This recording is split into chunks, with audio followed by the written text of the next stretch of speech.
Hello everyone, good morning and welcome to ambitiousbaba.com। We are back with our daily current affairs. तो चलिए जानते हैं 17 जून के current affairs क्या है। आगे बढ़ने से पहले मैं आपको बता दूं, हमारे टेलीग्राम चैनल का लिंक, हमारे आज की क्लास का पीडीएफ का लिंक और हमारे करंट अफेयर्स ऐप का लिंक सभी नीचे डिस्क्रिप्शन बॉक्स में है, वहां से आप उसे चेकआउट कर सकते हैं। ऑल्सो अगर आप यूट्यूब पर नए हैं या आपने हमारे चैनल को अभी तक सब्सक्राइब नहीं किया है तो प्लीज़ कीजिए, ताकि आप कोई भी वीडियो अलर्ट मिस नहीं करें फ्रॉम एम्बिशियस बाबा। तो चलिए let's get started with the questions. पहला सवाल, किस केंद्रीय मंत्री ने हाल ही में इंडियन गैस एक्सचेंज लॉन्च किया है, जो कि भारत का पहला ऑनलाइन गैस ट्रेडिंग प्लेटफॉर्म है। 5 ऑप्शन है हमारे पास। तो चलिए इसका answer is C, Dharmendra Pradhan, जो कि है हमारे minister of petroleum, natural gas and steel. उन्होंने लॉन्च किया है इंडियन गैस एक्सचेंज, जिसे इनकॉर्पोरेट किया गया है as the wholly owned subsidiary of the IEX। तो चलिए अब बात करते हैं इस ऑनलाइन प्लेटफॉर्म के बारे में। तो पहले मैं आपको बता दूं, इन्हें 3 हब्स में स्टार्ट किया हुआ है, 2 इन गुजरात और 1 इन आंध्र प्रदेश। तो अब बात करते हैं यहाँ पर किस हिसाब से ट्रेडिंग होती है। ये एक ऑनलाइन वेब बेस्ड प्लेटफॉर्म है जिसमें बायर्स एंड सेलर्स ट्रेड करते हैं बाय, और ये जो प्राइस है of the imported liquefied natural gas, ये रेगुलेट की जाएगी through the demand and supply. तो सोनली डिमांड एंड सप्लाई पे ये प्राइसेस रेगुलेट की जाएगी और इसमें गवर्नमेंट का कोई भी इंटरवेंशन नहीं रहेगा।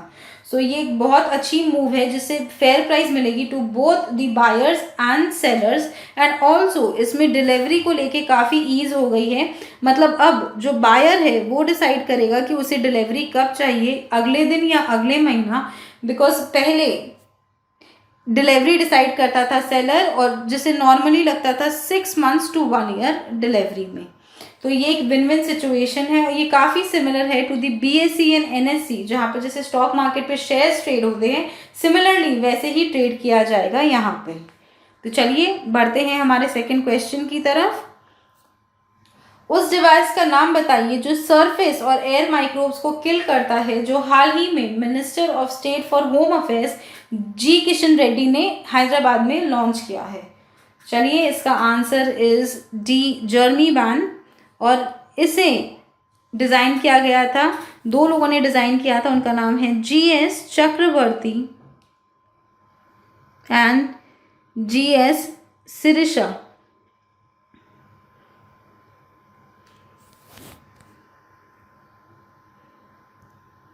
इन्होंने इस जर्नी वैन को डिज़ाइन किया था और इसे इनोवेट किया था नियो इन्वेंट्रॉनिक्स ने अपने हैदराबाद लैब पे। और इसे जो जी किशन रेड्डी हैं उन्होंने लॉन्च किया है ऑन 14 जून।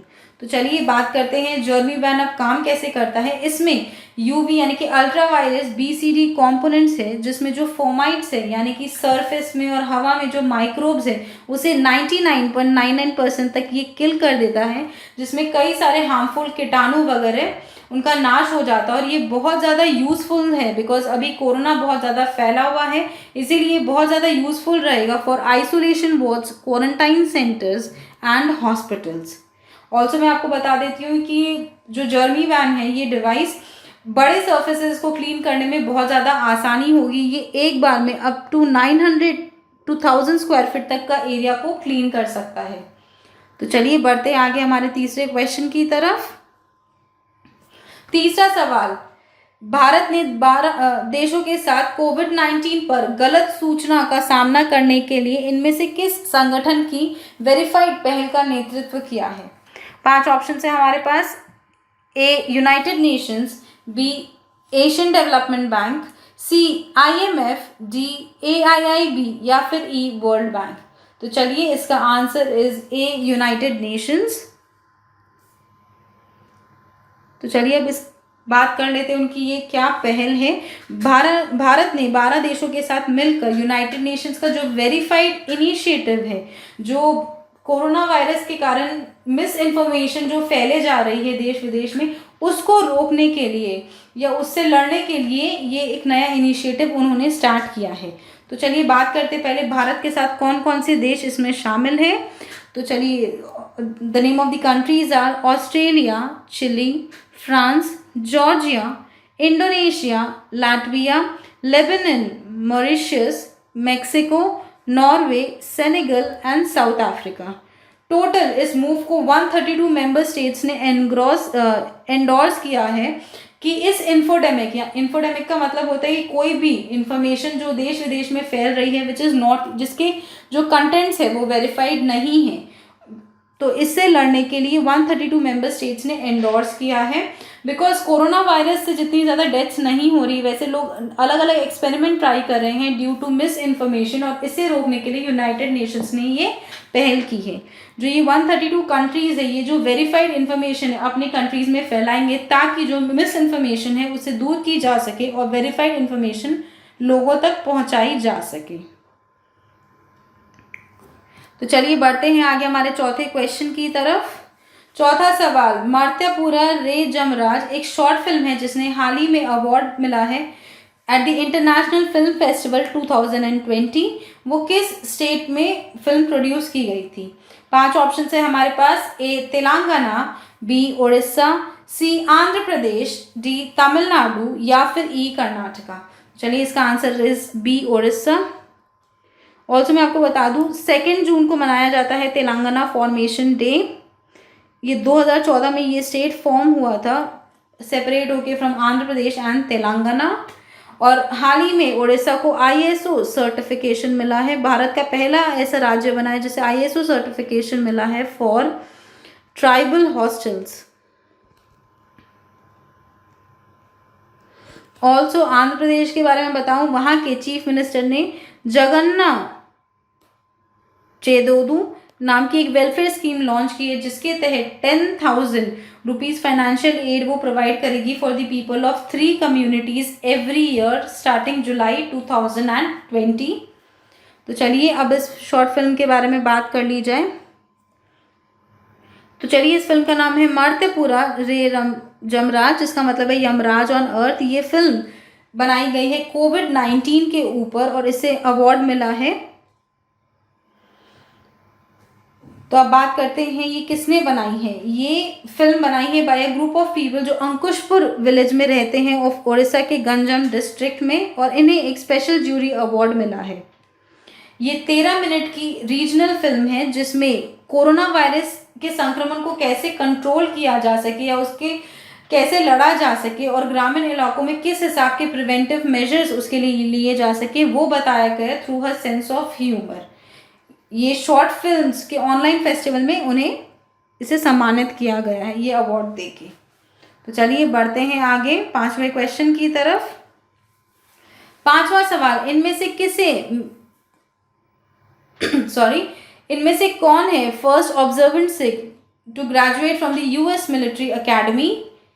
चलिए इसका answer is B Anmol Narang. चलिए अब बात करते हैं अनमोल नारंग के बारे में।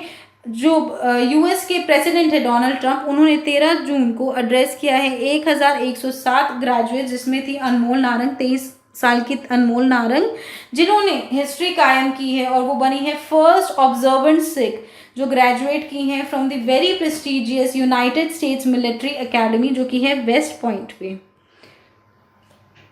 उनका ऐसा वो वहाँ की 2nd लेफ्टिनेंट है और उनका ऐसा मानना है कि जो उनके ये एफर्ट्स है वो जो अपने रिलीजन को रिप्रेजेंट कर रही है ऑल ओवर ग्लोबली उसे मान्यता मिलेगी और लोगों को सिखिज़्म के बारे में इससे काफ़ी ज़्यादा जानकारी होगी और मेनली अमेरिकन्स को काफ़ी ज़्यादा जानकारी मिलेगी सिखिज़्म से इसके बारे में।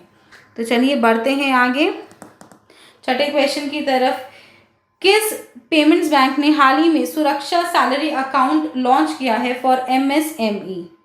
5 ऑप्शन है हमारे पास। तो चलिए इसका answer is 6D। Airtel payments bank ने हाल ही में सुरक्षा सैलरी अकाउंट लॉन्च किया है for MSME, that is micro small and medium enterprises.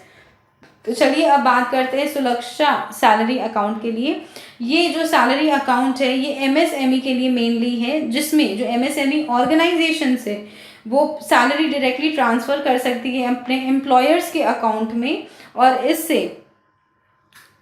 Cashless benefits के अलावा उन्हें एक फाइनेंशियल सिक्योरिटी मिलेगी बिकॉज उसके साथ ये 2 इंश्योरेंस उन्हें दे रहे हैं। First is the hospital cash insurance अगर कोई भी उनका एम्प्लॉय हॉस्पिटल में भर्ती है तो इसके लिए उन्हें कैश इंश्योरेंस दिया जाएगा of 400 rupees for up to 10 days. तो मतलब टोटल 4000 रुपीज़ का बेनिफिट उन्हें मिलेगा। और दूसरा उन्हें मिलेगा personal accidental insurance cover along with this account. ये एक्सटेंडेड बेनिफिट्स मिलेंगे सुरक्षा सैलरी अकाउंट के साथ। तो चलिए बढ़ते हैं आगे 7वें क्वेश्चन की तरफ। United Nations conference on trade and development की रिपोर्ट के हिसाब से भारत को 2019 में 51 बिलियन यूएस डॉलर्स की एफडीआई मिली है। इससे भारत कौन से नंबर पर आता है? 5 ऑप्शन है हमारे पास। तो चलिए इसका आंसर इज 7E, 9वें नंबर पर आता है भारत। लेते हैं USCTAD ने जो डेटा रिलीज किया है उसके हिसाब से 2018 में जब भारत को रैंक किया गया था 12 among the 20 top host economies in the world, तब भारत में निवेश किया गया था 42 बिलियन यूएस डॉलर्स। और 2019 में ये इन्वेस्टमेंट बढ़कर हो गया था 51 बिलियन यूएस डॉलर। और इसके बाद भारत बना था 9th largest receiver of foreign direct investments. और उन्होंने एक रिपोर्ट हाल ही में लॉन्च की थी 15 जून को। उसके बाद उनका मानना है कि पोस्ट कोविड-19 भारत सर्व करेगा as a promising country, as a promising host. और इसके बाद भारत में 51 बिलियन यूएस डॉलर से ज़्यादा निवेश होने के चांसेस भी हैं। तो चलिए बढ़ते हैं आगे हमारे 8वें क्वेश्चन की तरफ। इंस्टीट्यूट फॉर मैनेजमेंट डेवलपमेंट की वर्ल्ड कॉम्पिटिटिवनेस इंडेक्स 2020 के तहत भारत कौन से रैंकिंग पर है? 5 ऑप्शन है हमारे पास। तो चलिए आंसर इज बी, भारत है 43rd रैंक पे आउट ऑफ 63 नेशंस। तो चलिए बात करते हैं कि पहले टॉप 3rd इंस्टीट्यूट कंट्रीज कौन कौन से हैं। तो चलिए जस्ट अ मिनट या तो फर्स्ट नंबर पर है सिंगापुर, सेकंड में है डेनमार्क और तीसरे नंबर पर है स्विट्जरलैंड। तो ये 3 नेशंस है top 3 in the world competitiveness index 2020। Bharat का रैंक इसमें है 43rd। और इतना कम भारत इस रैंक पे होने का कारण है बिकॉज भारत अपने इंफ्रास्ट्रक्चर में जो उसका इन्वेस्टमेंट है वो काफ़ी पुअर है और same is with their education investment. तो ये दो कारण, ये दो मेजर ड्रॉबैक्स है भारत को इस रैंक पे लाने के लिए। तो चलिए अब बात करते हैं इंडिया कौन कौन से इंडेक्स में क्या क्या रैंक करता है for the year 2020। World happiness index में भारत की रैंकिंग है 144, इकोनॉमिक फ्रीडम में भारत की रैंकिंग है 128, ग्लोबल पासपोर्ट इंडेक्स में भारत की रैंकिंग है 84 और ग्लोबल प्रेस फ्रीडम में भारत की रैंकिंग है 142। चलिए बढ़ते हैं हमारे 9वें क्वेश्चन की तरफ। पेंटला हरे कृष्ण न्यूज में थे हाल ही में, वो किस स्पोर्ट्स के साथ एसोसिएटेड है? 5 ऑप्शन है हमारे पास। तो चलिए the answer is C, chess के साथ वो एसोसिएटेड है। तो पहले हम बात कर लेंगे हरि कृष्ण के बारे में। पेंटला हरि कृष्ण, उन्हें सेकंड, वो एक जॉइंट आए हैं सेकंड में, यानी कि एक टाई हुआ है बिटवीन पेंटला हरि कृष्ण एंड रुस्तम कस्मी दोनों, जो कि है उज्बेकिस्तान से। हाल ही में शारजा में एक ऑनलाइन चेस कंपटीशन हुआ था जिसमें हरि कृष्ण आए हैं सेकंड नंबर पे अलॉन्ग विद रुस्तम कस्मिनदोव। 6 लोगों ने पार्टिसिपेट किया था और पहला नंबर आया है शक्रियार मेमदेयारोव, जो कि है अजरबैजान के। तो इससे आपके पास 2 क्वेश्चंस आ सकते हैं कि पहला रैंकिंग किसने हासिल किया है, वो है शक्रियार मेमदेयारोव, और दूसरा क्वेश्चन आ सकता है कि वो किस कंट्री को बिलोंग करते हैं। तो उसका आंसर इज अजरबैजान। तो चलिए बढ़ते हैं हमारे आज के आखिरी क्वेश्चन की तरफ। भारत के अटॉर्नी जनरल का नाम बताइए जिन्हें 1 ईयर का एक्सटेंशन हाल ही में मिला है। 5 ऑप्शन है हमारे पास। चलिए द आंसर इज ई, के वेणुगोपाल। ये 15th attorney General of India है। मैं आपको बताती हूँ, अटॉर्नी जनरल जो ऑफ इंडिया है वो रिप्रेजेंट करते हैं इंडिया को इन द लीगल केसेस। ये प्राइमरी लॉयर है इन द सुप्रीम कोर्ट और ये chief legal adviser of India का रोल है इनका। तो मैं आपको बता दूं हाल ही में इन्होंने अग्री किया है for 1 more year of extension as the Attorney General of India. उन्होंने अपनी ड्यूटीज़ रिज्यूम की थी from 1 July 2018 after the retirement of Mukul Rohatgi. चलिए with this we come to the end of today's class. I hope आपको ये video पसंद आया। अगर ये वीडियो पसंद आए तो इसे लाइक कीजिए, अपने दोस्तों के साथ शेयर कीजिए और हमारे चैनल एम्बिशियस बाबा को सब्सक्राइब ज़रूर कीजिए। ऑल्सो आप प्लीज़ हमारी वेबसाइट test.ambitiousbaba.com को ज़रूर चेकआउट कीजिए। यहाँ पर आपको ऑनलाइन मॉक टेस्ट मिल जाएंगे फॉर लॉट ऑफ सब्जेक्ट्स। कुछ सब्जेक्ट्स के मैं नाम आपको बता देती हूँ, जैसे कि एसएससीज, रेलवेज, जैब, कैब, पैरा 13, इन सब पेपर्स के आपको मॉक टेस्ट यहाँ पे बहुत ही हाई क्वालिटी के मॉक टेस्ट मिलेंगे। तो प्लीज़ आप इन्हें चेकआउट कीजिए और वहाँ पर आप उसे परचेज भी कर सकते हैं और उसके बाद आप उसे अकाउंट में अपने एक्सेस कर सकेंगे 24/7। So thank you friends, that's all for today. Have a great day.